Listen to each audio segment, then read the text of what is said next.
میرے چاروں اور تاریکی چھائی ہوئی تھی اور کہیں دور آوارہ کتوں اور گیدڑوں کی چیخنے چلانے کی کریاں آوازیں آ رہی تھیں۔ میں آبادی کی طرف جانے کے بجائے ریلوے اسٹیشن کی طرف تیز تیز قدموں سے چلنے لگا۔ وہاں سے ہلکی روشنی آتی دکھائی دے رہی تھی۔ میں تیز تیز قدموں سے آگے بڑھنے لگا اور آخرکار پلیٹ فارم پر آ گیا۔ ہر سو ویرانی کا عالم تھا، عملے کا بھی کوئی شخص دکھائی نہیں دیتا تھا۔ اسٹیشن کی عمارت زیادہ بڑی نہیں تھی مگر صاف ستھری اور اصل حالت میں تھی۔ میں وہیں پلیٹ فارم پر بنی ہوئی ایک بینچ پر بیٹھ گیا۔ موسم اچھا تھا اور زیادہ سردی نہیں تھی۔ میں وہیں سکڑ سمٹ کر بیٹھ گیا۔ رات اپنے آخری پہر میں داخل ہو چکی تھی۔ میں بینچ پر بیٹھے بیٹھے ذرا کمر سیدھی کرنے کے لیے لیٹا اور پھر جیسے نیند نے مجھے آ لیا۔ کسی نے مجھے ٹھہوکا دیا اور میری آنکھ کھل گئی۔ مجھ پر رائفلوں کی نالیاں اٹھی ہوئی تھی۔ وہ مخصوص وردی میں ملبوس 7-8 افراد تھے۔ وردی سے مجھے یہ پہچاننے میں ذرا دیر نہ لگی کہ وہ ڈیتھ سرکل کے اہلکار تھے، اور ان کے ہمراہ ایک شخص کو دیکھ کر میں بری طرح سناٹے میں آ گیا۔ سینے میں سانس اٹکنے لگی۔ وہ ہوٹل 5 اسٹار کا مینیجر موہن داس تھا۔ یہی ہے جناب وہ اشوک نامی ویٹر، اس نے ایک نسبتاً لمبے تڑنگے اہلکار سے کہا۔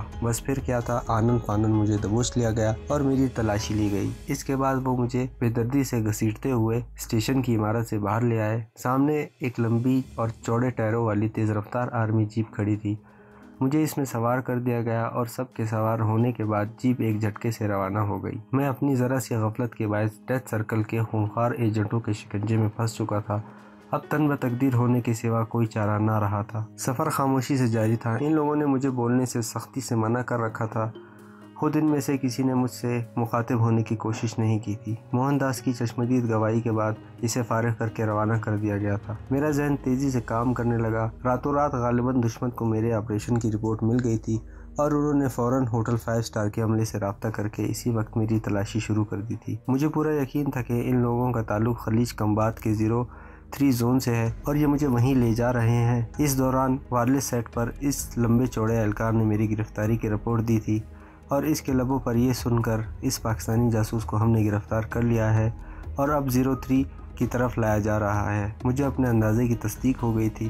جیپ آندھی طوفان کی رفتار سے دوڑتی چلی جا رہی تھی۔ گھنٹے ڈیڑھ بعد فضا میں مرطوب ہواؤں کی مہک رچی ہوئی محسوس ہونے لگی، گویا جیپ اب ساحلی راستے پر رواں دواں تھی۔ دائیں بائیں ساحلی جنگلات پھیلے ہوئے تھے۔ سڑک اب ویران ہو چکی تھی، یعنی دیگر ٹریفک وغیرہ کی آمد و رفت بالکل معدوم ہو چکی تھی۔ مزید 10-15 منٹ بعد میری آنکھوں پر پٹی باندھ دی گئی۔ میرے دونوں ہاتھ اس سے پہلے ہی پشت پر سمیٹ کر آہنی ہتھکڑی سے باندھ دیے گئے تھے۔ پھر لگ بھگ کوئی 15-20 منٹ بعد جیپ نے ایک موڑ کاٹا اور پھر ہچکولے کھاتی ہوئی آگے بڑھنے لگی۔ میں اب تک خود کو باحواس کر چکا تھا اور تیزی سے اس خطرناک اور سنگین ترین صورتحال سے نمٹنے کی تدبیر سوچ رہا تھا جو سر دست ناممکن ہی نظر آ رہی تھی۔ مزید 10-15 منٹ تک ناہموار راستے پر سفر جاری رہا اور پھر جیپ ایک جھٹکے سے رک گئی۔